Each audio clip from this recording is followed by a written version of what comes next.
Estimados participantes, tengan ustedes muy buenas tardes.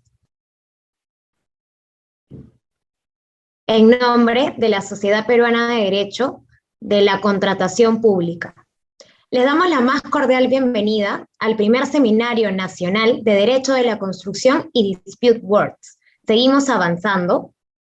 Antes de otorgar el uso de la palabra, aprovecho la oportunidad para indicarles que durante el transcurso de la sesión podrán redactar sus interrogantes en la herramienta chat de la plataforma Zoom o a través de los comentarios del Facebook Live, las cuales serán trasladadas al final de la disertación. A continuación, tenemos las palabras de bienvenida a cargo del director de la sociedad, el doctor Renzo Zárate Miranda. Gracias, Claudia. Bueno, buenas tardes con todos. Como director de la Sociedad Peruana de Derecho de Contratación Pública, les doy la bienvenida a todos nuestros seguidores, miembros y público en general a este evento de gran importancia y relevancia que es el derecho de la construcción y Dispute Board. Seguimos avanzando porque como comentaba con algunos expositores, tenemos que hacer algunas reflexiones si este sistema de construcción o la norma o el tema técnico, la experiencia, nos están dando una evidencia de que seguimos avanzando o nos hemos quedado. Hemos avanzado en la norma, con la norma, ha habido temas prácticos que han mejorado en el sistema. Vamos a descubrirlo ahora con nuestros ponentes. Yo tengo mucho el agrado de estar en esta exposición con grandes invitados y espectaculares profesionales del ámbito académico y especialistas. Tenemos a la doctora Amalia Moreno, que es la directora ejecutiva de la Autoridad de Reconstrucción con Cambio, al doctor Jaime Grey, un especialista en Derecho de la Construcción, y al doctor Luis Puglianini, que también es especialista en Contratación Pública y Arbitraje, y Derecho de la Construcción. Así que vamos a escucharlos, todas sus ponencias, y luego haremos algunas reflexiones y algunos comentarios sobre este tema tan importante. Claudia, por favor.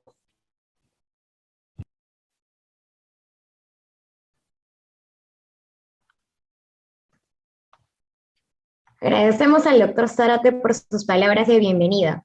Y habiéndose dado por iniciado este primer Seminario Nacional de Derecho de la Construcción y Dispute Words, seguimos avanzando, me permito presentar a nuestra primera ponente, la doctora Amalia Moreno Vizcardo. La doctora Moreno es abogada, magíster en Derecho de la Contratación Pública por la Universidad de Castilla de la Mancha de España y magíster en Mejores Prácticas Internacionales y Métodos Innovadores en Compras Públicas por la Université Laval de Quebec, Canadá, con más de 20 años de experiencia y especialización en gestión pública, con énfasis en gestión de Procura Nacional e Internacional. Secretaria ejecutiva del Proyecto Especial para la Preparación y Desarrollo de los 18 Juegos Panamericanos 2019 y de los 6º Juegos Panamericanos, condecorada por el Estado peruano con la Orden por Servicios Distinguidos en el grado de Gran Oficial. También se ha desempeñado como consultora en contratación pública de la Dirección General de Asuntos de Economía Internacional, Competencia y Productividad del Ministerio de Economía y Finanzas. Es docente también universitaria en la Pontificia Universidad Católica del Perú, la Universidad de Lima, la Universidad Nacional de Ingeniería, la Universidad de San y la Universidad Ricardo Palma. Actualmente se desempeña como directora ejecutiva de la Autoridad para la Reconstrucción con Cambios. Doctora, le damos la más cordial bienvenida y agradecemos que haya aceptado nuestra invitación. La dejamos con el uso de la palabra. Muchas gracias, Claudia. Te prometo que vamos a reducir ese resumen para que realmente pueda ser breve esta presentación. Gracias por ese esfuerzo. Y muchas gracias también a la Sociedad Peruana de Derecho de la Contratación. Doctor, usted se lo merece. Gracias.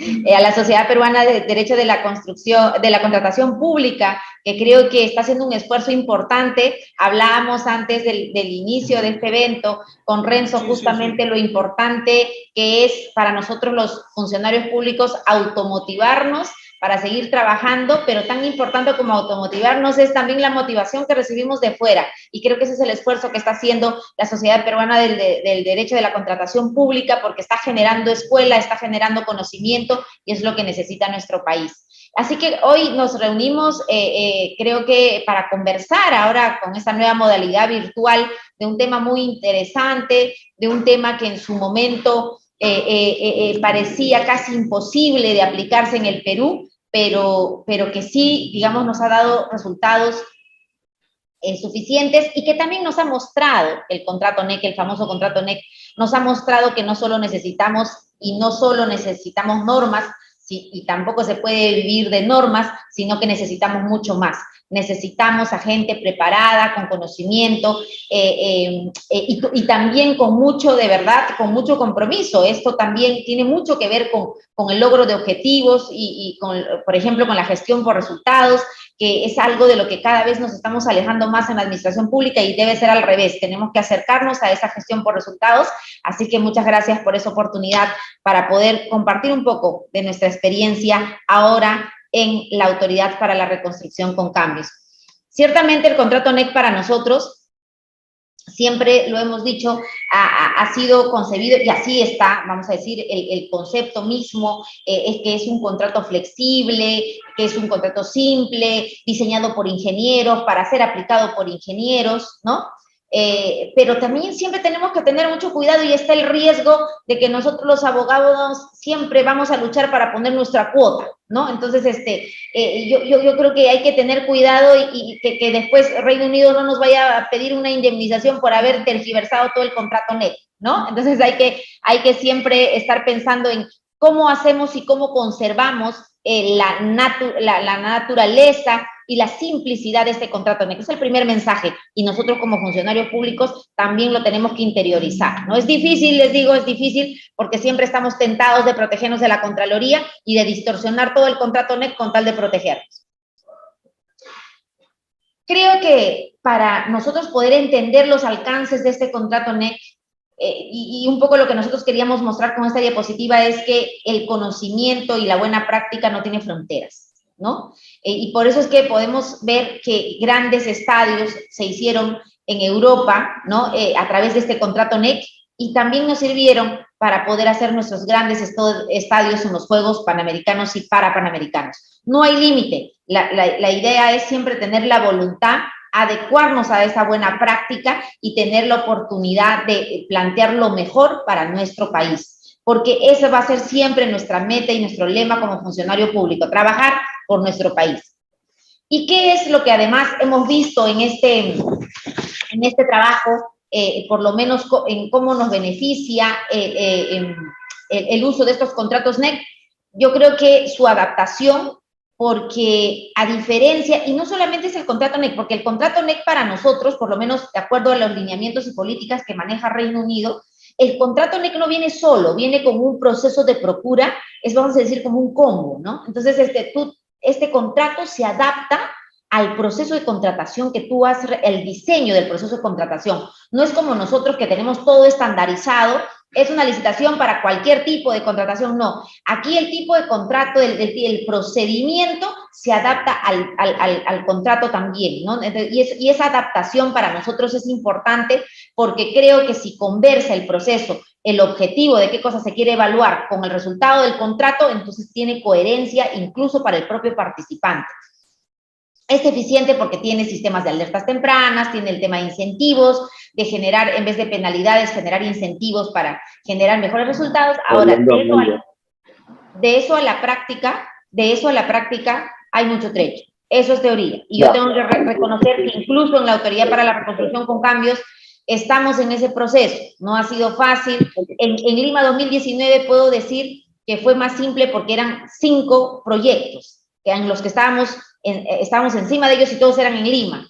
Hoy nosotros tenemos 116 contratos y a nivel de 13 regiones en zonas bastante complejas de llegar. Entonces, ahí el esfuerzo es mucho mayor y no podemos decir que estamos cercanos a estar, por ejemplo, generando estos incentivos que propone la contratación o el contrato NEC.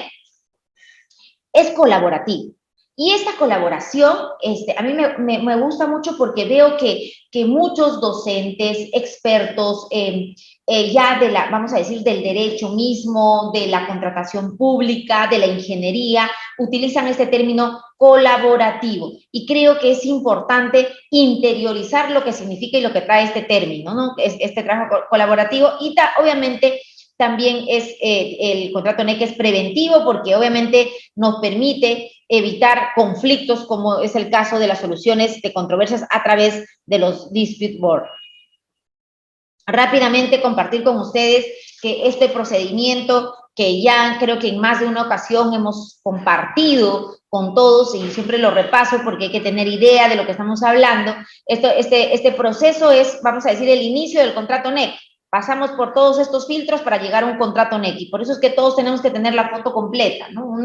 Una etapa previa, eso es como para saber, vamos a decir, tus condiciones financieras, pero también tus condiciones éticas, ¿no? Es ahí un compromiso de integridad y de confidencialidad, es como para decir con quién estoy tratando, completas este perfil que nosotros necesitamos o no, pasas al siguiente, que es la etapa de precalificación, donde solo se habla de tus antecedentes contractuales. Tus antecedentes se leerán a través de tus contratos, los contratos más grandes que se haya firmado, los proyectos más grandes en los que se haya intervenido como empresa, etcétera, a través de algo que también para nosotros fue novedoso en su momento, de un cuestionario.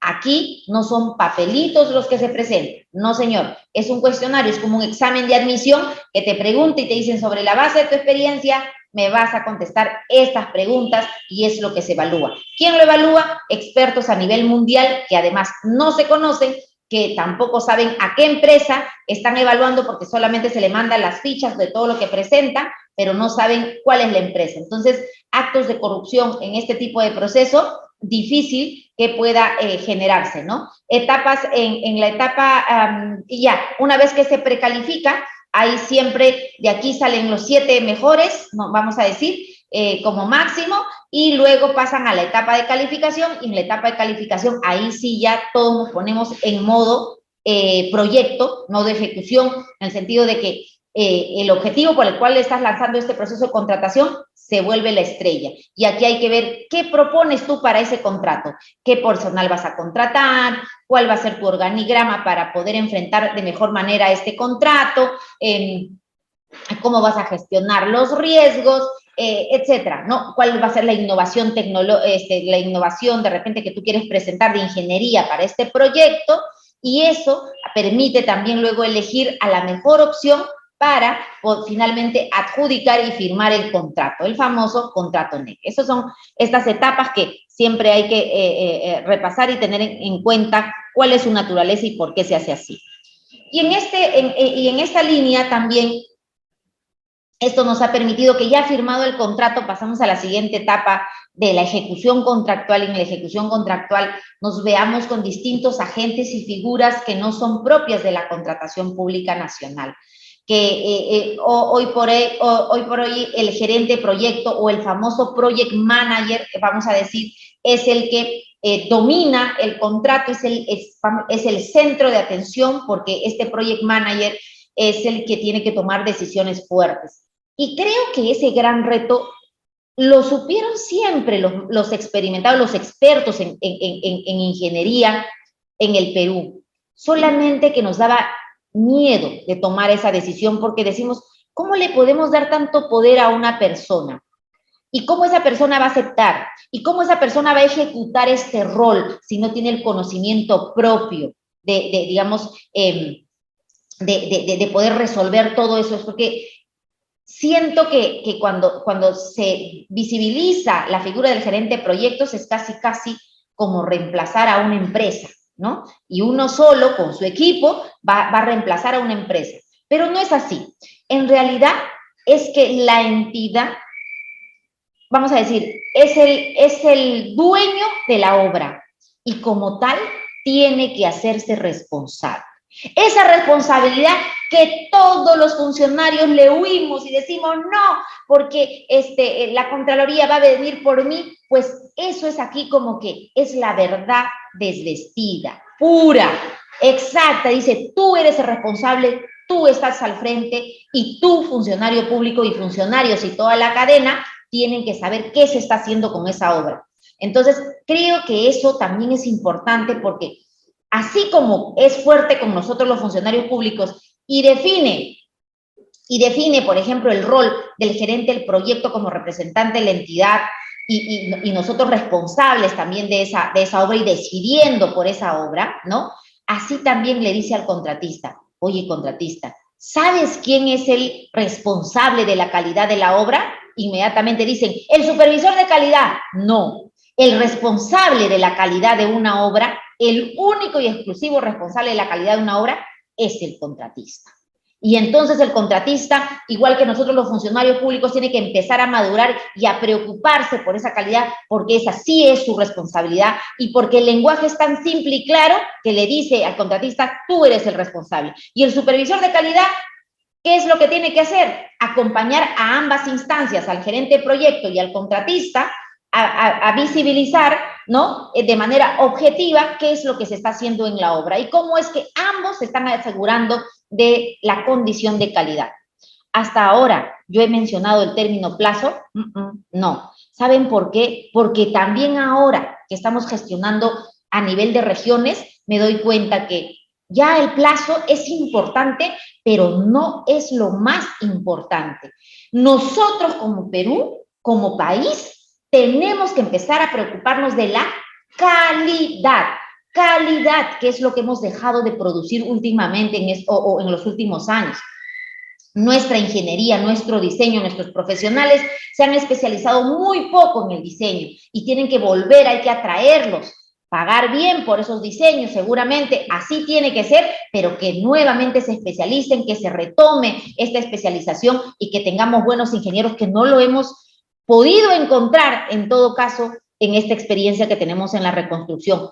Todos los responsables del diseño han tenido problemas, desde un colegio hasta un megaproyecto como una defensa ribereña. Así que estamos jalados y hay que preocuparnos todos, ¿no? No solamente los ingenieros, sino nosotros los funcionarios públicos también.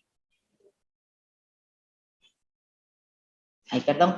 Solo quería mostrarles un poquito, así como Reino Unido hace su cherry con sus estadios, yo también quería hacer mi cherry con los hospitales que estamos haciendo. Y además me comentaba también alguien que en Chile, ¿no? Alguien me comentaba que en Chile han hecho 17 establecimientos de salud creo que en 2 años, ¿no? A través de una asociación pública-privada. Y entonces yo también quiero decir que nosotros, a través de nuestro convenio de gobierno, no haremos 17, pero sí vamos a hacer 15. Y estamos próximos a terminar nuestro primer centro de salud y quería compartir con ustedes que ustedes leen y dicen Limón de Porcuya, vieran la zona empinada, es casi un hijo de la montaña, así lo llamó un poblador, hijo de la montaña, porque está incrustada realmente en una montaña elevada de Piura, donde todo el tiempo está con neblina, ¿no? Y ahí hemos construido este centro de salud Limón de Porcuya, que en 2 semanas ya se estará inaugurando, y el que ustedes tienen al otro lado es el hospital de Sullana, un hospital emblemático que todos de verdad que ven Doctora, mil disculpas la interrupción, le queda 1 minuto de tiempo. Perfecto. Para seguir con la voy a pasar rápidamente, solamente para de repente dar una reflexión alrededor del Dispute Board, que creo que es importante. Nosotros tenemos aquí en el Dispute Board una alternativa para evitar el conflicto y eso ha sido un salto importante en la administración pública. Nosotros somos unos convencidos que así es. Hoy creemos que el desarrollo de este Dispute Board, que se está consolidando ahora en este megaproyecto que estamos haciendo en la Autoridad para la Reconstrucción con Cambios, está pasando por una serie de etapas y evolución, ¿no? Por ejemplo, siento que los Dispute Board en este momento, a veces, yo creo que sí tienen que ser proactivos y no tienen que estar pegados a la letra de un contrato. pero hay unos que se van al otro extremo. Entonces yo creo que es importante que todos cuidemos justamente el punto medio. Creo que ya es importante que hayamos dejado la literalidad para ser más creativos y para que, me gusta mucho cuando los miembros del Dispute Board siempre dicen, nosotros queremos que la obra se haga. Entonces quiere decir que estamos pensando en gestión por resultados. A eso tenemos que encontrarle el punto medio entre lo que se puede decidir respecto a la naturaleza misma de este contrato y también revisando el contrato, porque finalmente tienen que ver que las partes también nos guiamos por ese contrato y cuando nos alejamos mucho de esa decisión, otra vez nos dejan en manos de la Contraloría, ¿no? Entonces, solo quería reflexionar en este tema. Creo que nosotros como institución estamos en proceso de mejorar todo nuestro sistema, hemos tenido una serie de dificultades con nuestros DAP. Tenemos, justamente me estaban dando que tenemos no sé cuántos, 14 DAP, me parece, 14 sumisiones, ¿no? Y 16 tribunales o 26 DAPs, ¿no? Tenemos 26 DAPs, para que vean que yo ya ni siquiera tengo la cuenta fija, ¿no? Tenemos 19 sumisiones y ya se han resuelto 5 que ya se han resuelto. Entonces, un poquito lo que les puedo dar como balance de la Autoridad para la Reconstrucción con Cambios. También por ahí están un poquito los países de donde están viniendo a participar con nosotros, de distintos países. Muy orgullosa de que nuestros peruanos y peruanas estén participando de estos DAP y que tengan esa misma fuerza y esa experiencia, que ojalá también la puedan llevar a otros países, ¿no? Creo que es eso lo que podría compartir con ustedes. Muchísimas gracias y atenta seguramente a cualquier comentario posterior. Agradecemos a la doctora Moreno por su magistral ponencia. A continuación, tenemos como siguiente miembro del panel al doctor Jaime Gray. El doctor Gray es socio fundador de Navarro Sologuren Paredes y Gray Abogados, magíster en Derecho de Empresa de la Universidad Peruana de Ciencias Aplicadas, especialista en Derecho de la Construcción y Solución Alternativa de Disputas. Es árbitro y miembro de Dispute Boards. Fue uno de los chairs del Comité de Proyectos de Construcción Internacional de la International Bar Association y actualmente es fellow de la International Academy of Construction Lawyers y es el representante en el Perú de la Dispute Resolution Board Foundation. Fue miembro del Capacity Building Committee de la Federación Internacional de Ingenieros Consultores. Ha sido profesor sobre temas de derecho de construcción en diversas universidades del Perú y del extranjero. Ha asesorado en proyectos de construcción de los Juegos Panamericanos Lima 2019 y los proyectos de la Autoridad de la Reconstrucción con Cambios. Doctor, sea bienvenido. Queda con usted el uso de la palabra. Muy buenas noches. ¿Me escuchan bien? Sí, doctor, lo escuchamos claro. Ok, perfecto. Yo quiero empezar agradeciendo la invitación para disertar en breves minutos en temas tan amplios como son el derecho de la construcción y los dispute boards, y siempre enfocándonos además en la contratación pública, ¿no? Las gracias a la sociedad y especialmente a Renzo. Para mí además es un honor encontrarme nuevamente en estos foros con profesionales tan distinguidos como Amalia y Luis. Dicho esto, este es el contenido sobre el que disertaré. Creo yo que es necesario siempre hacer una breve introducción de los temas y luego plantear ante ustedes mi vista sobre cómo vamos tanto en el tema de procesos de contratación, en la ejecución de los proyectos y en cuanto a la solución de las controversias, para luego terminar con unas breves conclusiones. Y mi introducción tiene mucho que ver con lo que ya nos refirió la doctora Moreno. ¿Por qué? Porque desde que estamos en proyectos que son parte de la contratación pública, tenemos que buscar la consecución de los fines públicos. Y eso es lo más importante y que parece por las actitudes y conductas a veces de las partes, que nos olvidamos que lo más importante es que uno no está adquiriendo un activo para luego arrendarlo. El Estado peruano no es una inmobiliaria. Cuando se hace un hospital, se está cubriendo un fin público. Y en y aunque estemos saliendo de la pandemia, por ejemplo, los temas de salud que nos ha mostrado, los establecimientos de salud que nos ha mostrado Amalia, son una maravilla, porque tenemos que atender al ciudadano, tenemos que atender y llegar a conseguir los fines públicos. Entonces la pregunta es, ¿se vienen logrando? Yo adelanto alguna de mis conclusiones, y es que sí se vienen logrando, pero se vienen logrando dependiendo del régimen en el cual se contraten estos proyectos. Entonces, ¿por dónde están los avances? Están yendo a diversa velocidad e identificaré básicamente tres avenidas. Una, que es los G2G, y algunos regímenes especiales de contratación pública, como justamente es el régimen especial de la Autoridad de Reconstrucción con Cambios, o fueron los Panamericanos. Una segunda avenida, que son los que devienen del decreto de urgencia 021-2020, los proyectos especiales de inversión pública, donde ya tenemos el primero, que es el proyecto especial Inversión Pública Escuelas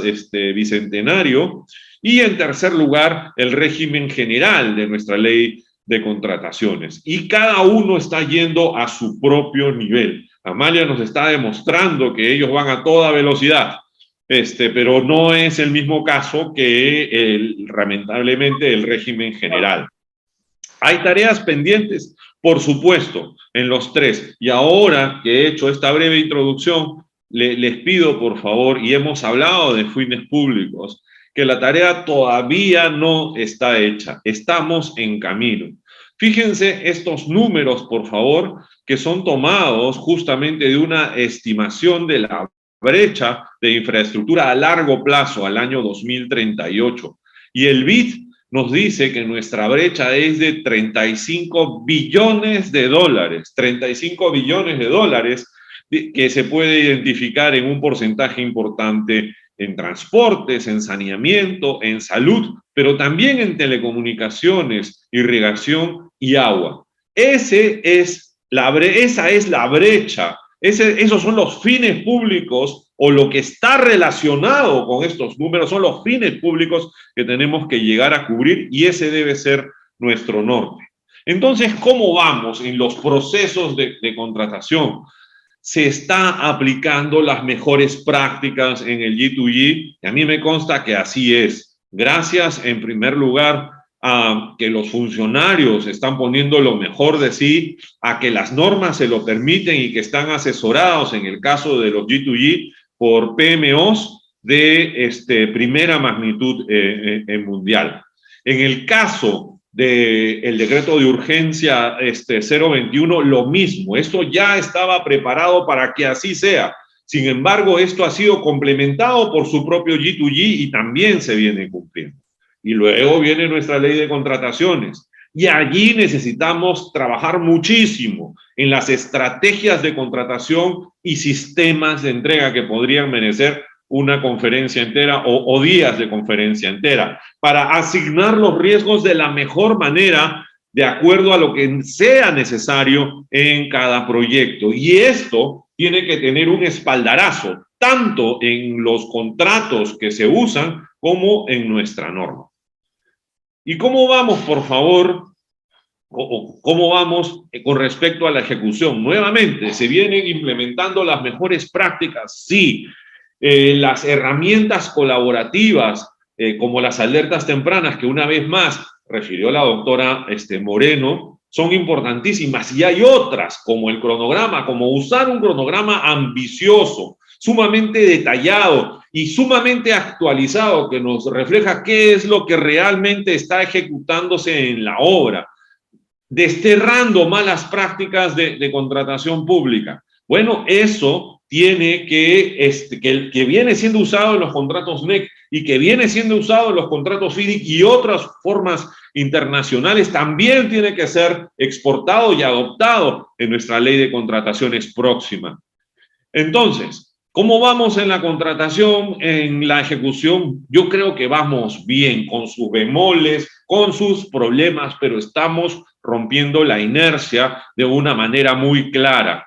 y las obras entonces se vienen ejecutando bien, seguimos avanzando de acuerdo al régimen en el que son contratadas. El régimen que va más despacio con respecto a la ejecución, una vez más, es el régimen general de nuestra ley de contrataciones del Estado. ¿Y cómo vamos en la solución de controversias? Una vez más, se trata de aplicar las mejores prácticas. Se vienen aplicando, sí, nuevamente en estas dos avenidas especializadas, los G2G, los regímenes especiales, el decreto de urgencia 021, y en nuestra ley de contrataciones del Estado hemos empezado a dar también pasos importantes utilizando las JRD y utilizando además una herramienta que no es propia de los dispute boards, pero que es sumamente útil, y es que solamente pueden ir los contratistas al arbitraje una vez que entregan la obra. Ese candado al arbitraje ha sido bastante útil y hay muchos funcionarios que pueden atestiguar que gracias a eso tienen sus obras ya recibidas y ahora están en un arbitraje donde se han acumulado diversas controversias que pueden sostener las partes. Y eso es un avance, y es un avance internacional, y eso es una muy buena regulación que tiene nuestra ley de contrataciones del Estado. Ya lo dijo la doctora Moreno, en los regímenes especiales se usan los dispute boards. Con problemas, el dispute board no puede desviarse, no puede cambiar lo que diga el contrato. Y quiero destacar, por favor, que un dispute board solamente de manera residual debe resolver las controversias o las desavenencias. Lo que se debe buscar es que las propias partes, en la parte autocompositiva del mecanismo llamado dispute board, resuelvan sus problemas. Así llego a las conclusiones, por favor, dentro del plazo que me ha dado la sociedad. Y Gracias, quiero doctor. empezar con algo que no lo digo yo, sino lo dijo el poeta Vallejo. Hay, hermanos, muchísimo que hacer todavía. Somos testigos del trabajo que viene haciendo el MEF en la nueva norma, pero esto solamente va a ayudar si vemos el tema de una manera global. El tema del control también tiene que cambiar, mejorar. No digo que la Contraloría, no quiero por favor personalizar, creo yo que el control tiene que evolucionar a un control por resultados, a un control de gestión pública real y no formal o aparente, y ese es el gran reto, y creo que la ley del Sistema Nacional de Control podría justamente confirmar estas impresiones. Pero no nos quedemos allí, inclusive invierte.pe tiene que evolucionar, los temas de licencias tienen que evolucionar, los temas de, además, títulos habilitantes y los temas de, relacionados con medio ambiente, etcétera. Tiene que haber una revolución de simplicidad en todo y se debe romper entonces estos paradigmas, pasar de una reactividad a una proactividad y siempre guiándonos por estas buenas prácticas donde se dominen las decisiones, resolviéndolas además con una adecuada asignación del riesgo, y no vamos a evitar los reclamos. Tenemos que gestionarlos, resolverlos, y siempre van a ser necesarios los dispute boards y otros medios, de repente como la mediación. Y si llegamos a arbitraje, por favor, tiene que ser con árbitros especializadas y por partes patrocinadas por colegas que sean realmente especialistas. Y con ello espero haber concluido. Creo que me pasé un minuto. Muchísimas gracias. Eso es lo que tenía que compartir con ustedes hoy. Muy amables. Muchas gracias, doctor Gray, por compartir con nosotros sus saberes y amplia experiencia a través de su muy interesante exposición. Seguidamente paso a presentar al doctor Renzo Zárate Miranda. El doctor Zárate es abogado por la Universidad de San Martín de Porres.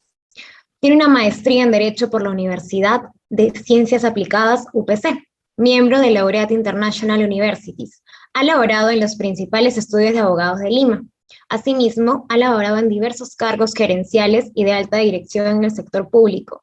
Ha sido gerente central de asesoría jurídica en el Seguro Social de Salud, eSalud. Es especialista en contratación con el Estado y arbitraje. Árbitro de Derecho en la Pontificia Universidad Católica del Perú, en el OCE, en el Centro Internacional de Arbitraje de Bélgica y Luxemburgo, entre otros. Ha sido miembro de la delegación en la ronda de negociación para el TLC con la Unión Europea en materia de acceso al mercado y solución de controversias. Ha sido docente universitario en contrataciones con el Estado, colaborador del Observatorio de Contratación Pública de la Universidad de Zaragoza, España.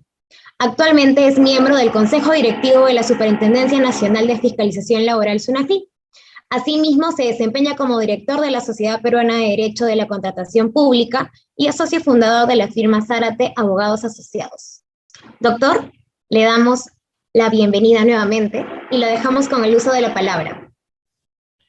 Bueno, gracias Claudia, gracias por la presentación. Y bueno, rápidamente quiero presentar esta ponencia. He tenido unos antecesores espectaculares, gracias Amalia, gracias Jaime. Voy a hablar hoy día sobre resolución de contrato de obra y qué hacemos con las paralizaciones. Y la verdad que lo que ha señalado Jaime y Amalia calza perfectamente. Calza perfectamente. ¿Qué tenemos actualmente?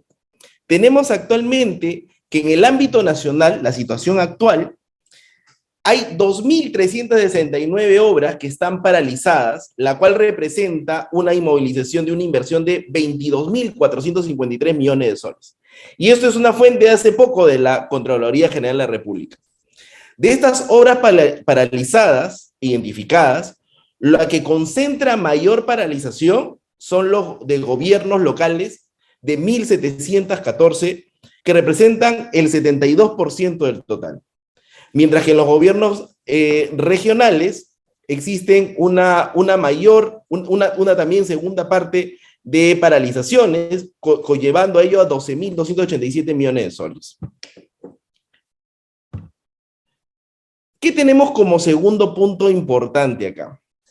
Hay, para este tema de paralizaciones, de obra pública paralizada, el decreto de urgencia, que se ha señalado con mucha importancia durante muchos eventos, el decreto de urgencia 08-2019, que establece las medidas para la reactivación antes de pandemia.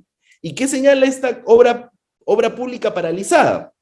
Señala la norma que una obra pública paralizada es aquella contratada bajo el ámbito de la aplicación de ley de contrataciones que cuente con un avance o igual al mayor al 50%, y que a la fecha de publicación de la presente norma se den dos supuestos. El primero, que provenga de un contrato vigente sin reportar ejecución física por 3 meses, y 2, provenga de un contrato resuelto o declarado nulo.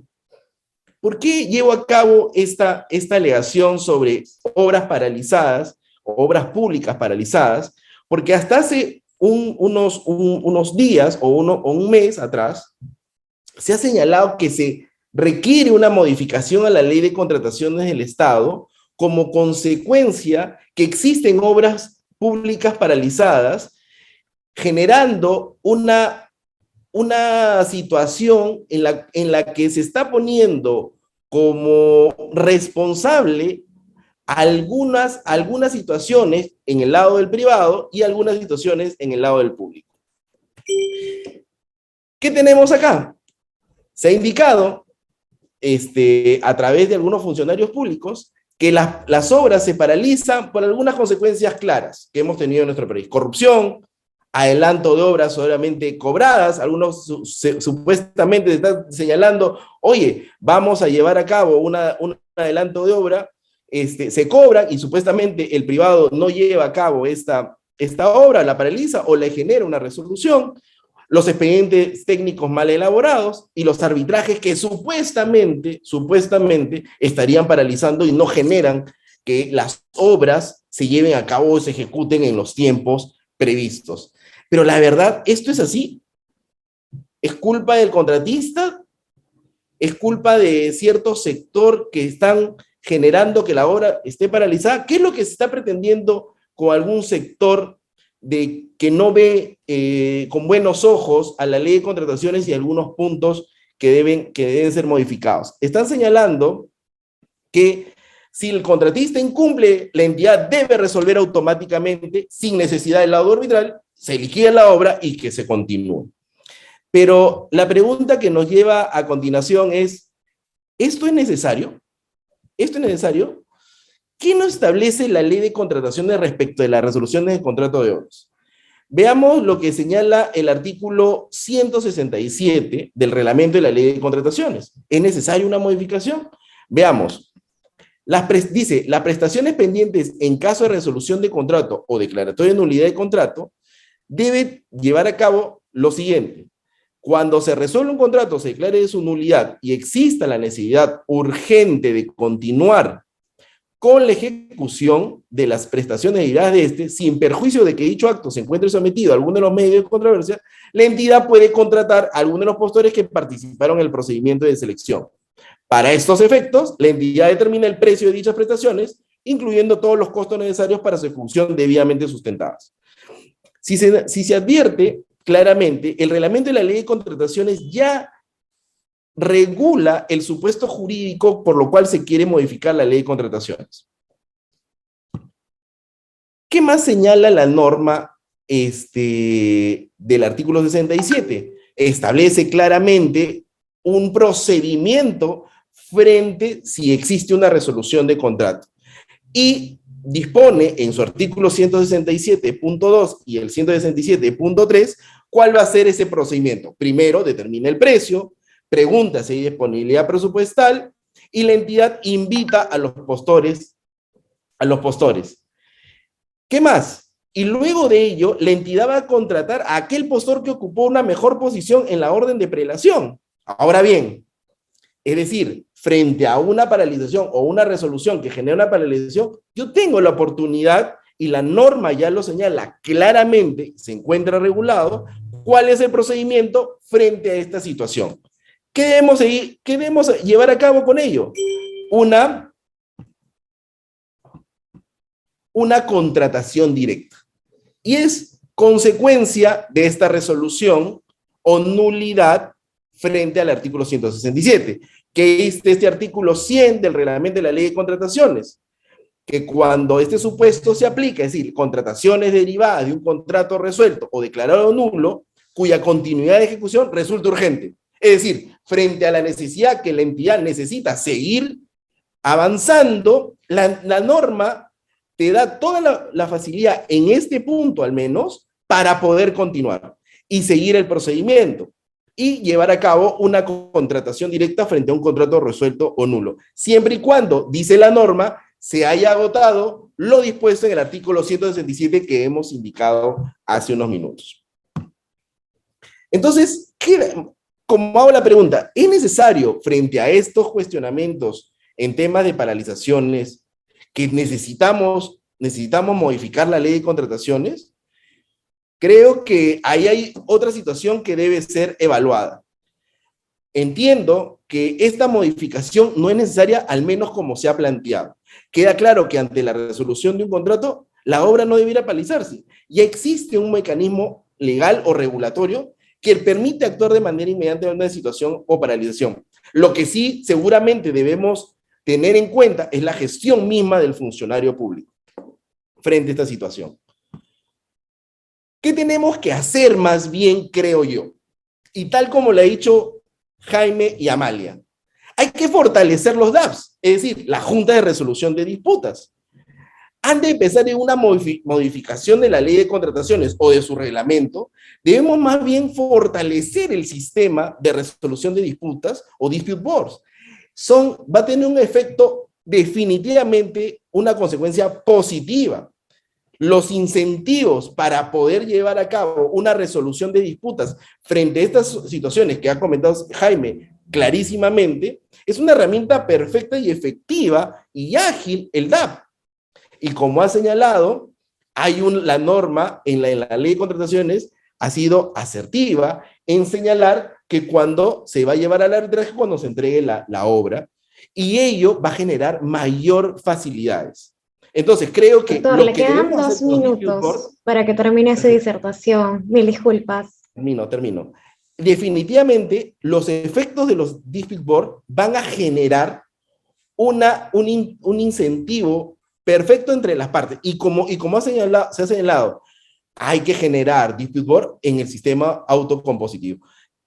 Como consecuencia que esto lo que nos va a permitir es que se resuelvan con costos y beneficios esta solución de controversias antes de ir al arbitraje. Creo que en los dispute board está ahora la nueva visión en tema de derecho de construcción y en un sistema de resolución de conflictos efectiva. Ahí tenemos que fortalecer, y ahí creo que el asunto que tenemos que poder ver como visión o misión, tanto de gobierno como del sector privado y de la ciudadanía, es que estos sistemas sean cada día más fortalecidos y vitalizados para generar mayor capacidad en el Estado en tema de ejecución de obras. Solamente agradecer por la presentación y gracias a todos ustedes por su asistencia. Gracias, Claudia. Doctor Zárate, muchas gracias por los aportes brindados a través de su excelente exposición. Finalmente, me permito presentar a nuestro último ponente, el doctor Luis Plugianini. El doctor Plugianini es abogado por la Facultad de Derecho de la Pontificia Universidad Católica del Perú. Tiene estudios culminados en la Maestría de Regulación de los Servicios Públicos y Gestión de la Infraestructura en la Universidad del Pacífico y en el Máster en Gestión de las Infraestructuras en la Universidad Politécnica de Cataluña, Barcelona. Asesor en arbitrajes internacionales bajo reglas de la Cámara de Comercio International, ad hoc NUDMI, entre otros. Abogado y árbitro especializado en Derecho Administrativo, contratación con el Estado, iniciativas privadas, concesiones, asociaciones públicas y privadas y Derecho Civil. Actualmente se desempeña como socio del estudio Barrios y Fuentes Abogados. Doctor, sea bienvenido. Queda con usted el uso de la palabra. Muchas gracias, Claudia. Bueno, ante todo, agradecer a la Sociedad Peruana de Contratación Pública, especial a Renzo por la invitación. Ciertamente, los tres expositorios que me han antecedido son muy buenos en el tema y creo que me han dejado con muy pocos temas por tocar. Sin embargo, voy a tratar de la manera más coloquial y más simple posible, comentar algunos temas que creo que han quedado en el tintero y que eran parte de mi disertación y que creo que podrían ser interesantes.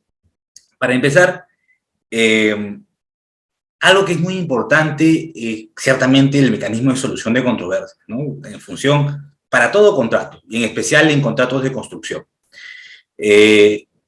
Entonces tenemos actualmente dos mecanismos muy utilizados, que son el arbitraje y los dispute boards, las DAPs o la Junta de Resolución de Conflictos. Como bien Jaime ya lo comentó, lo interesante de las DAPs o las JRDs no solamente es que es un mecanismo de solución de conflictos, ese no debería ser el énfasis principal.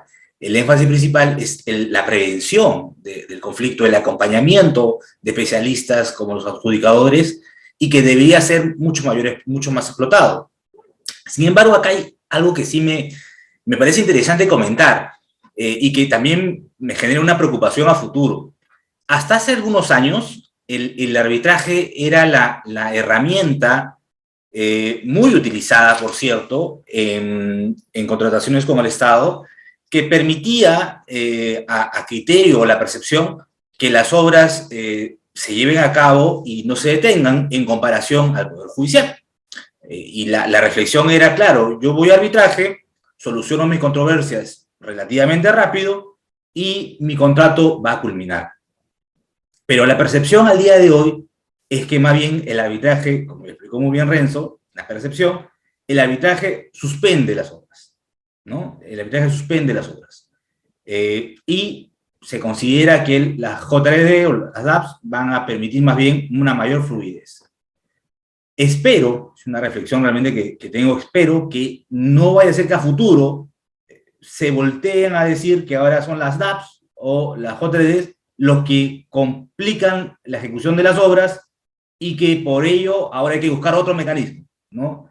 Espero que no sea así, porque en realidad yo no creo que el problema sea las DAPs, ni el arbitraje, ni eso ahí. El problema está detrás, es otro el problema. El problema son los estudios, la configuración del contrato, o sea, son otros problemas que hay que atacar, y que no el mecanismo de solución de controversias. Y esto lo digo porque hace 15 años, cuando recién se usaba mucho el arbitraje, por ejemplo, había una serie de normas que hacían que no hubiese la necesidad de iniciar arbitrajes tan seguidos. Cuando se incorporaron los plazos de caducidad para ampliaciones de plazo y otros más, se obligaba a tener que iniciar un arbitraje por ampliación de plazo, otro arbitraje por otra ampliación de plazo, un arbitraje por retraso o por un calendario acelerado o por lo que fuese.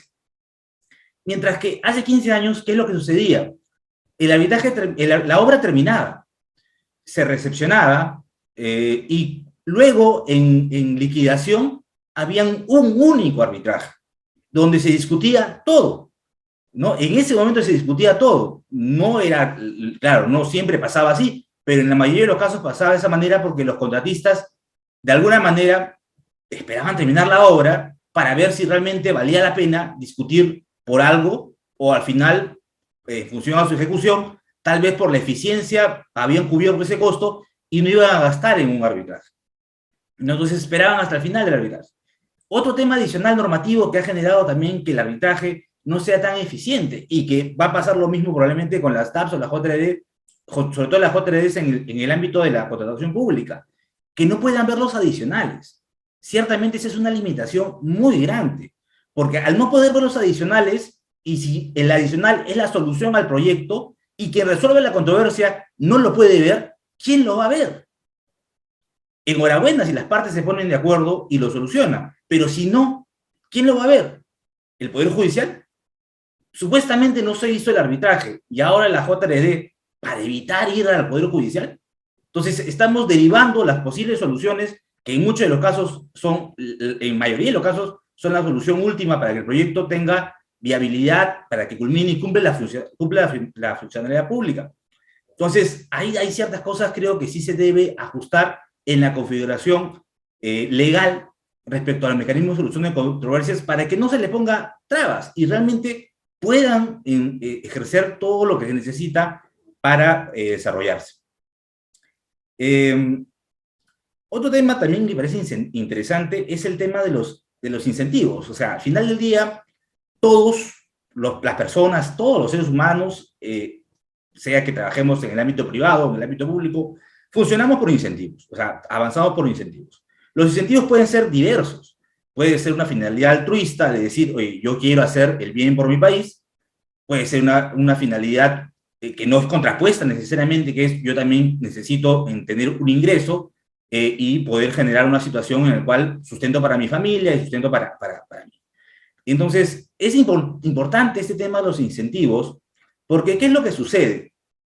Por ejemplo, ¿qué pasa cuando un funcionario público tiene que revisar la aprobación o no de un adicional, una ampliación de plazo? ¿Tiene algún incentivo en hacer una revisión minuciosa para ver si corresponde o no? A mi entender, no. No hay un incentivo real. Si el funcionario público hace un mal análisis, normalmente no tiene ningún tipo de sanción. Y si tiene un buen análisis, tampoco tiene ningún tipo de premio. Entonces, ahí hay un tema que ajustar. ¿Y dónde se vuelve esto ya, a mi entender, mucho más claro? En los temas de pago. ¿Qué pasa cuando se le tiene que pagar al contratista? Una valorización o la liquidación final. ¿Qué pasa si no se le paga o se le demora en pagar? Tuvimos una ventana de tiempo donde la ley de contrataciones estableció, a mi entender, el gran error de poner una caducidad para el pago, un plazo de caducidad para llevar arbitraje el pago. Entonces pasaban 15 días y el contratista no iniciaba un arbitraje para cobrar su liquidación final y caducaba su derecho. Entonces, claro, el funcionario decía, no, yo no te puedo pagar porque ya caducó. Esa norma felizmente se modificó, las normas actuales ya no están así. Pero, ¿qué pasa si el funcionario público no gestiona el pago del contratista? ¿Qué castigo tiene? ¿O qué incentivo tiene para hacerlo? Ninguno. Mientras que el contratista se va a ver atado, porque hasta que no se le den el pago, le genera un doble perjuicio. Primero, no va a poder recibir la ganancia que le corresponde, y segundo, tiene que mantener las cartas fianzas. porque lo paradigmático es que tiene que seguir pagando la renovación de cartas fianzas a pesar de que el Estado solo le debe el dinero. Entonces, hay un tema de incentivos que se tiene que dar, igual de parte del contratista. Ciertamente, en el lado privado también se tiene que regular o revisar también los incentivos.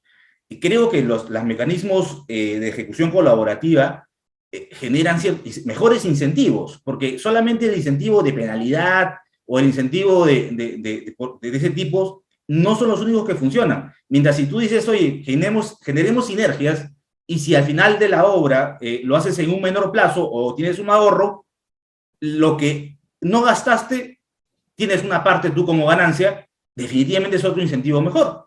Entonces, hay que ver el tema de los incentivos, porque en función a eso, uno otra vez no tenga la necesidad de ir a controversia. ¿Para qué voy a un mecanismo de solución de controversia si más bien tengo un incentivo, por ejemplo, de ejecutar un adicional de mi bolsillo? Hay contratistas que hacen un análisis costo-beneficios y dicen, oye, mejor el adicional cuesta 5.000 soles. Y no hacerlo implica que no pueda terminar la obra y tenga mi utilidad de 100.000 soles. Entonces mejor hago los 5.000 soles, pierdo 5.000 de utilidad, pero hago los 95.000. Perfecto. ¿Dónde está el problema? Que luego cuando ejecute el adicional directamente de 5.000 soles sin aprobación, le van a decir, oye, pero como lo hiciste sin aprobación, está mal, ¿no? Está mal y encima que no se le aprobó oportunamente, se le va a querer resolver el contrato por no haber ejecutado el contrato de acuerdo a lo que estaba establecido.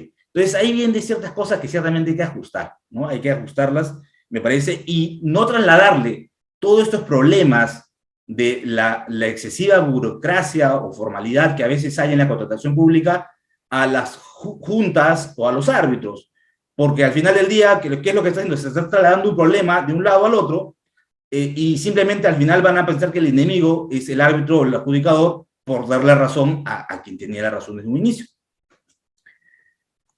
Doctor, mil disculpas, le queda un minuto para que termine. Gracias, sí, y ya con eso termino. Otro tema que también me parece muy importante mencionar, que también es, creo, lo que genera muchas veces las controversias, es la visión que se tiene dentro de un contrato, ¿no? En un contrato de construcción tradicional, ciertamente es una situación más adversarial, ¿no? O sea, son competidores, mientras que un contrato colaborativo, realmente aplicado como contrato colaborativo, ya no tanto. Sin embargo, un paradigma o un problema que siempre se presenta es que muchos funcionarios públicos, no digo que todos, pero muchos, ven al contratista, ven al privado como un enemigo, ¿no? Como es el enemigo del cual me tengo que cuidar. Y de igual manera, el privado muchas veces ve al funcionario público como al enemigo al cual le tengo que ganar. Cuando en realidad se debería ver como una suerte de socios, son una sociedad para llegar a un fin común, que es completar la obra, atender la necesidad pública y el contratista obviamente tener su beneficio económico. Entonces, es importante porque si lo que queremos es generar una situación de sociedad entre el sector público y el sector privado, hay cosas que se tienen que cumplir. Y una de las cosas que definitivamente se tiene que cumplir es que al contratista se le tiene que pagar lo que le corresponde pagar. Sin eso, lo que vamos a generar, ¿qué es esto? ¿Qué vamos a generar? Que haya una corrida de buenos contratistas que como no han cobrado, se van del país. ¿Y qué contratistas se van a ir quedando? Lamentablemente, los contratistas que no les importa porque tienen otra forma de cobrar o tienen otra forma de operar.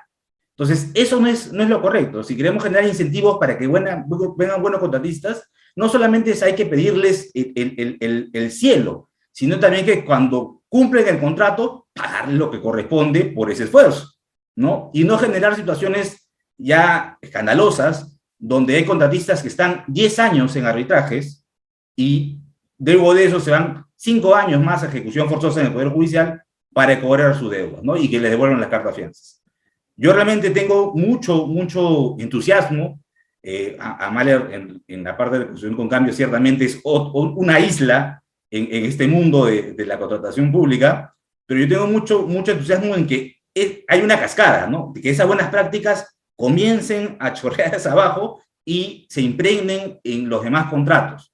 Espero realmente que suceda eso y no tener que repetir muchas cosas que vengo diciendo hace 5 años de problemas con los contratistas y también con los funcionarios públicos que se solucionen. Muchas gracias nuevamente, ha sido un gusto. Agradecemos al doctor Puglianini por su magistral ponencia. A continuación, cedo el uso de la palabra al director de la sociedad, el doctor Renzo Zárate, quien moderará el siguiente bloque del seminario. Doctor, puede proseguir. Gracias, Claudia. Creo que las ponencias de tanto de Amalia, Jaime y de Lucho han sido extraordinarias. Creo que nos han dado una visión diferente de cómo estamos avanzando y que definitivamente tenemos que mejorar algunos puntos, ¿no? Yo quisiera solamente abrir un pequeño debate, si me permiten, Lucho, Jaime y Amalia, sobre algo que han dicho ustedes tres, creo que me parece muy importante, que es este sistema de asignación de riesgos, ¿no? Que seguramente debe ser fortalecido o seguramente implementado en el sistema de ley de contratación pública, a diferencia de lo que estamos viendo en los contratos colaborativos. Debemos seguir con ese sistema único, con ese sistema de ley de contrataciones, mejorarlo, o ya pensar en ir más allá, Jaime, Lucho o Amalia. He escuchado muchos en anteriores ponencias o en muchas discusiones académicas que es, oye, busquemos ya el cambio en el tema de obras a llevarlo más a una generación de incentivos en el sistema de construcción. No sé qué piensa Jaime, Lucho y Amalia, no sé si quién quiere intervenir primero. Las damas primero, por favor. La sospechaba. Bueno, yo creo que el tema que planteas, Renzo, es bastante interesante, y lo que puedo decir desde las canteras de la práctica, porque el conocimiento lo tienen todos ustedes, ¿no? Es que esto se hace paulatinamente. Es decir, no se encuentra esta respuesta y este resultado, y eso es lo que yo le digo siempre a mi equipo. No nos desanimemos, porque generar este sistema de incentivos, más allá de la teoría que creo que todos conocemos y nos hemos capacitado N veces en el tema, y llevarlo luego a la realidad, es un tema muy complejo.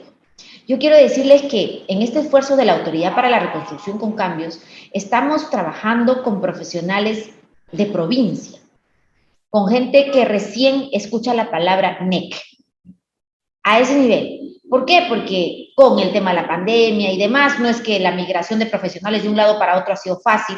Nosotros también, como administración pública, no es que podamos ser la principal atracción del sector privado, así es que nosotros contratamos lo que está a nuestro alcance. Yo estoy muy orgullosa de mi equipo, de la gente que trabaja con nosotros, pero así, hemos empezado a formar personas que... Y hay quienes quieren cambiar y quienes no, también debo decirlo, ¿ah? Pero con quienes quieren cambiar estamos trabajando fase por fase en algo que significa, mira, lo primero, vamos a decir mi experiencia personal. Yo no le tengo aversión al riesgo, yo soy al revés. O sea, yo creo que a mí me atraen, porque a mí antes para aceptar el tema de la reconstrucción me decían, ¿estás loca? Oye, ¿a dónde vas? ¿No? Ese es un proyecto demasiado complejo, ahí te vas a quemar y todo lo que has hecho en Panamericanos va a terminar mal, pero es que el riesgo a mí me atrae. Pero también entiendo y reconozco que hay personas totalmente distintas a mí, y entonces trabajo con ese equilibrio, porque esto que te digo es importante porque somos las personas, lo que ha dicho Luis, somos las personas las que tergiversan todo el sistema. O sea, el arbitraje no es malo. El arbitraje per se no es malo. Los que hemos hecho que parezcan malos somos las personas que lo hemos aplicado de ambos lados, de la administración pública y del lado privado. Entonces, lo mismo puede pasar con los DAP perfectamente. Por eso es que justo yo les decía mi recomendación de buscar ese punto intermedio y de cuidar este nuevo proyecto. Y en esa formación nosotros siempre decimos lo más importante y enriquecedor es que el funcionario aprenda a pararse. No decir, no voy a asumir todo el riesgo, pero tengo un riesgo. Es que ese es el primer aprendizaje que tenemos que tomar. Soy funcionario público y tengo responsabilidades. Una vez asumido esto, podemos pasar a la siguiente etapa. Ok, entonces, si tienes esas responsabilidades, ¿quieres que esto, digamos, sea más fácil para ti? Ok, mira al contratista como tu socio. Y como tú decías, Renzo, que me parece muy importante, ¿para qué sobreregular? ¿Para qué seguir sacando normas si el pobre, por eso es que el funcionario público duda tanto al momento de tomar decisiones? Y Dios mío, y la letra chiquita de todas estas normas, ¿no? Entonces no toma la decisión. Lo que quiere, pero si tú le das normas claras, lo necesario, lo suficiente, va a poder tomar la decisión rápidamente y empezar a ver de manera más colaborativa digamos, a su contraparte y así llegar a una solución. Entonces, creo que en este tema de asignación de riesgos, primero es que nosotros los funcionarios públicos en nuestra formación, en estas capacitaciones, en estos conversatorios, es decir, o sea, hay que recordárnoslo todos los funcionarios públicos y ustedes del sector privado, recordarnos a nosotros. Ustedes tienen una cuota de responsabilidad, pero puede ser diferente si es que tú trabajas de manera colaborativa con esta parte, ¿no? Con la contraparte, perdón. Jaime, ¿tú cómo ves este tema? La verdad que cuando te escuché sobre el tema de asignación de riesgos, es un tema bien controvertido, como lo ha dicho Amalia. ¿Comenzamos con un tema de gestión pública o vamos ya haciendo el cambio de la ley de contrataciones, hacemos una sobreregulación o con lo que tenemos podemos ir trabajando? ¿Cómo ves este tema de asignación de riesgos? Es importante, tú sabes bien que este tema es bien discutido para ver qué seguimos, estos sistemas de colaborativos, sistemas únicos, seguimos el procedimiento con el contrato o como hace el sistema, como hace el sistema de NET, o seguimos con esto que es un solo sistema para todos, ¿no? ¿Cómo lo ves, Jaime? Gracias, Renzo. A ver, yo creo que hay que ver las cosas como tratar los temas complejos con simplicidad, ¿ok? Entonces, sí, todos estos temas son complejos, pero yo sí creo que tenemos que prepararnos muy bien y tiene que prepararse el legislador en el empleo de las herramientas necesarias para poder hacer un buen análisis y así saber cómo se asignan los riesgos, ¿ok? Y en mi experiencia, la mejor manera es entendiendo los sistemas de entrega de los proyectos. Uno hace un análisis de riesgos, uno ve su propia capacidad, uno ve los drivers, ve el tiempo que lo mencionó Amalia, ve el tema de calidad, ve el tema de costos, ¿ok? Ve cuál es el mercado de contratistas, el tipo de obra que tiene, etcétera, y allí va tomando la decisión. Entonces, yo creo que en estos momentos, en el Perú al menos, uno debe decir que en obras pequeñas hasta cierto umbral y que no tengan complejidad, uno debe ejecutar las obras y asignarlas de la manera tradicional. Es decir, el propietario tiene que terminar al 100% los diseños y asumir el riesgo de diseño, ¿ok? Y el contratista tiene el riesgo del precio y tiene el riesgo del tiempo y de llegar a las metas de calidad que están claramente puestas en el diseño. Con eso cubrimos una gran cantidad de proyectos en el Perú. Proyectos pequeños y sin complejidad. Si se trata de proyectos donde existe complejidad, entonces tenemos que hacer evaluaciones comparativas, Renzo, ¿ok? Y eso está en la legislación pública, está en el reglamento del decreto de urgencia 021-2020. Está. Y ahí comparo si ya tengo complejidad, si tengo el tiempo, una vez más, eligiendo un driver. No siempre estamos en los Panamericanos donde nuestro driver era el tiempo. No siempre estamos ahí. A veces va a ser la calidad y a veces va a ser el dinero, porque no tenemos el dinero suficiente.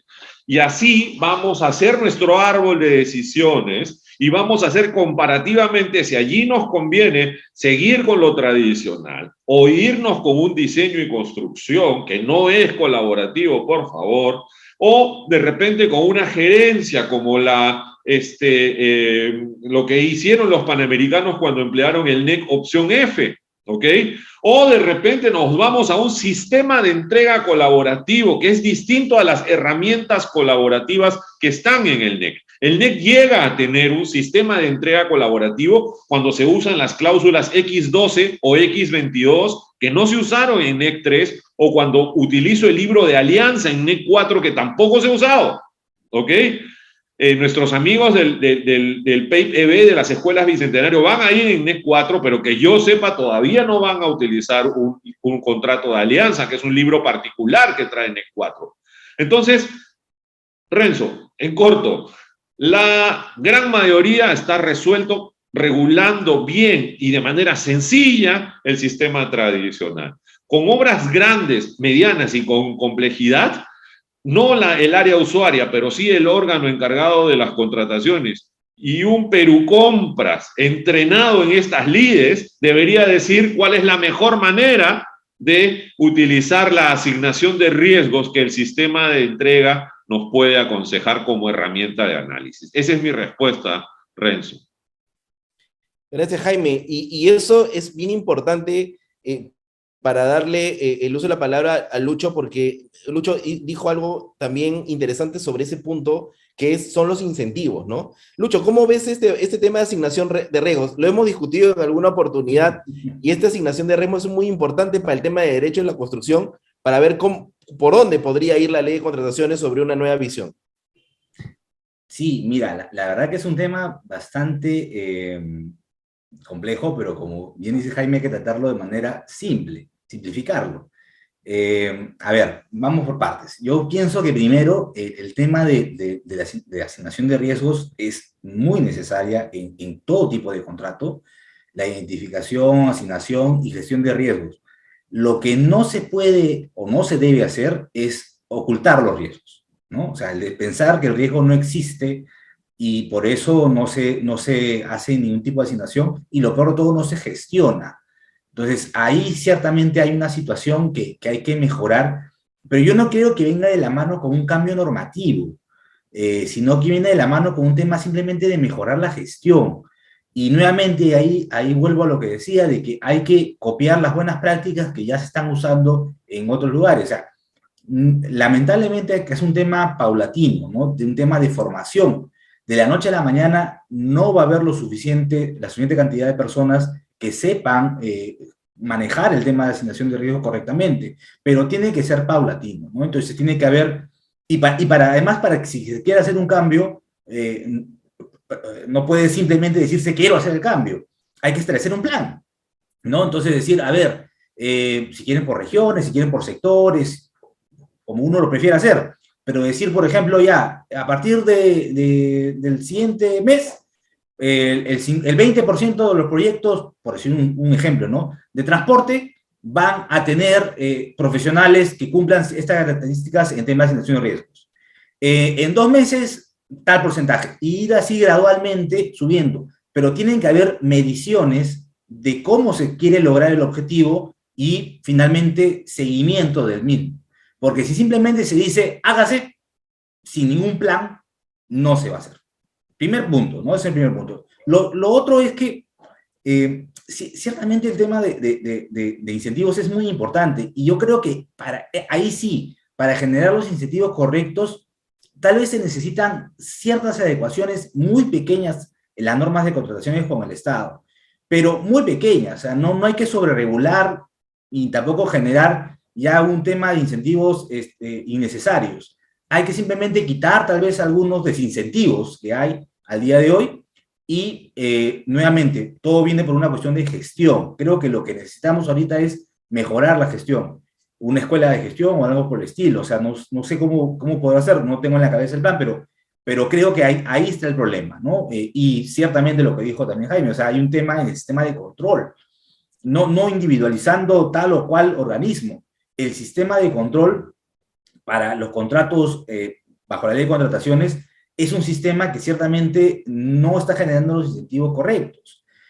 Más bien para el tema de la reconstrucción con cambio, se generó una situación de control particular, porque en algunos casos es concurrente, sin perjuicio de que puede ser posterior, pero en el control normal siempre es posterior. Entonces, ahí ciertamente se está viendo que hay un descalce entre un sistema y el otro. Entonces, habría que copiar también esa buena práctica, ¿no? Sin perjuicio de que también hay que pensarlo muy bien cómo hacerlo. Porque, por ejemplo, un amigo mío me decía que en Colombia, me parece, el control es concurrente. ¿Y qué es lo que pasaba? Que las personas que ven el tema de control eran el cuello de botella. Porque como ellos tenían que dar la aprobación, por ejemplo, para una ampliación de plazo, Si no firmaban, no daban razón de plazo y generaban otra vez una serie de problemas. Entonces hay que ver cómo hacerlo de manera inteligente para que no se generen también estas situaciones de retraso. Gracias, Lucho. Acá creo que, como se ha señalado, tenemos evidentemente una situación de mucha discusión, como dijo Jaime anteriormente.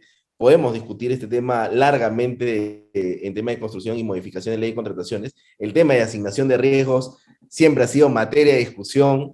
Como ustedes lo saben, Jaime, Amalia y Lucho, ha sido bien controvertido, pero creo que estamos llegando hacia algo, cerrar el círculo, ¿no? Cerrar el círculo, y creo que es muy importante esta situación. Claudia, cerremos con las conclusiones y algunas reflexiones finales. Yo, como el evento es, seguimos avanzando en derecho de construcción y 10 Pitbull, ¿cómo lo ven? Amalia, por favor, tus reflexiones finales. Yo solamente quisiera redondear la idea, Renzo, en que cualquier cambio sustancial en nuestra regulación pasa primero por formar a los funcionarios. Quiero resaltar esto y creo que es la primera conclusión. Si queremos contratos colaborativos, queremos contratos que promuevan los incentivos positivos, ¿no? Porque nosotros somos campeones en los incentivos negativos. Ahora queremos ir a la otra vereda. Si queremos un trabajo mucho más ágil, digamos, para la administración pública, pasa siempre incluso por el control concurrente, un control concurrente que sea mucho más oportuno, que sea seguramente también que tenga ese enfoque de resultados, pasa por formación. Entonces, creo que cualquier medida legislativa tiene que tomar que estas medidas primero se harán pilotos para empezar a trabajar en eso, porque después de eso es lo que hacemos, nosotros desprestigiamos. A mí siempre me dicen, me han pedido N veces que regule cuál es el proceso para celebrar un G2G, y yo he dicho que el día que yo regule el G2G, también habré matado el G2G, y entonces que se busquen otro asesino, no lo voy a hacer yo. ¿Y por qué? Porque no tenemos ni siquiera y es suficiente con el artículo que tenemos, que está en la ley de contrataciones y que nos da algunas aristas para tomar decisiones. No se necesita más. Acostumbrémonos a eso y, bueno, apostemos porque cada medida legislativa vaya con la formación de funcionarios. Difícil, pero no tenemos que perder las esperanzas. Gracias, Amalia. Jaime, como lo conversábamos en una oportunidad, ¿seguimos avanzando o no seguimos avanzando? Creo que ya diste algunas ideas. Por favor, yo creo que seguimos avanzando, Renzo, y tenemos que seguir avanzando. No podemos quedarnos durmiendo en los laureles, ¿no? La obra, literalmente la obra ejecutada por Amalia y su equipo es admirable, ¿no? Los números que presenta el MEF todos los meses, así nos lo viene diciendo ya hace buen tiempo. Entonces, en ese camino tenemos que proseguir, y también seguramente lo harán los del decreto de urgencia 021 en su momento, y ese camino tiene que llegar a la ley de contrataciones del Estado. Y como bien se dicen, los peruanos, pues, somos de tirarnos a la piscina, ¿no? Y después preguntamos si hay agua a veces. Entonces, a riesgo de rompernos la crisma. Pero tenemos que hacerlo, tenemos que ir para adelante y tenemos que aprender para nadar. Pero puede haber una academia de natación, pues, ¿no? Entonces, al funcionario no hay que dejarlo solo, hay que formarlo. Pero para formarlo hay que dejar que las instituciones que pueden formarlo lo hagan. Pregunten a ustedes, a las entidades, si ellos pueden formar a sus funcionarios en estos temas en este momento, y van a tener 35.000 restricciones presupuestarias, ¿no? Entonces, vamos a hacer las cosas, hagámoslas bien, invirtamos bien en el valor del funcionario, ¿ok?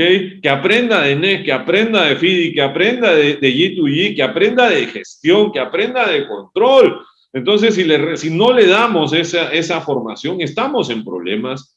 Y sin embargo, esto es uno más, pues, ¿no? Esto es como una carrera de vallas. Viene una más, no nos vamos a chupar, disculpen la expresión, seguimos para adelante, pero tenemos que vencer cada una de las vallas que ya conocemos existen.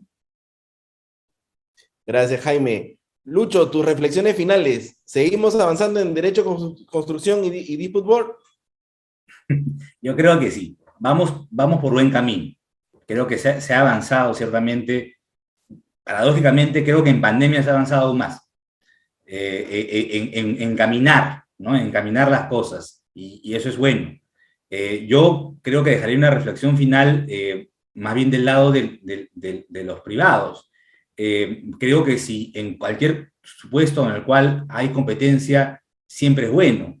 Entonces, una de las cosas que tal vez deberíamos incentivar es que siempre haya un proceso de selección para contratar a un privado, sea la modalidad que fuese de contrato, la mayor cantidad de postores. Obviamente, no vamos a bajar la valla para que entre cualquier postor, pero sí tratar de dar los incentivos suficientes para que vengan buenos postores, ¿no? Yo creo que ahí hay un problema que también ciertamente tenemos que solucionar, porque de lo contrario nos vamos a quedar siempre con los mismos postores de siempre, que sabemos que tienen problemas, tenemos límites, pero no atraemos a nueva inversión privada con mejor calidad, con innovación y con mejores prácticas. Vamos a seguir en lo mismo, ¿no? Y es parte justamente de la renovación de la parte privada que tenemos que generar. Muchas gracias nuevamente a Renzo por la invitación. Yo creo tanto Amalia como Jaime y Lucho, que estoy de acuerdo con sus reflexiones. Creo que una reflexión que yo podría hacer es que sí seguimos avanzando, creo que todavía hay mucho pan por rebanar, pero hemos generado una situación diferente en el Perú, en el sistema de contratación pública y en especial el de construcción. Creo que hay que pensar en fortalecer los sistemas de contratación pública. Si hay que modificar algo, lo modifiquemos, pero no hay que sobreregular y modificar por modificar.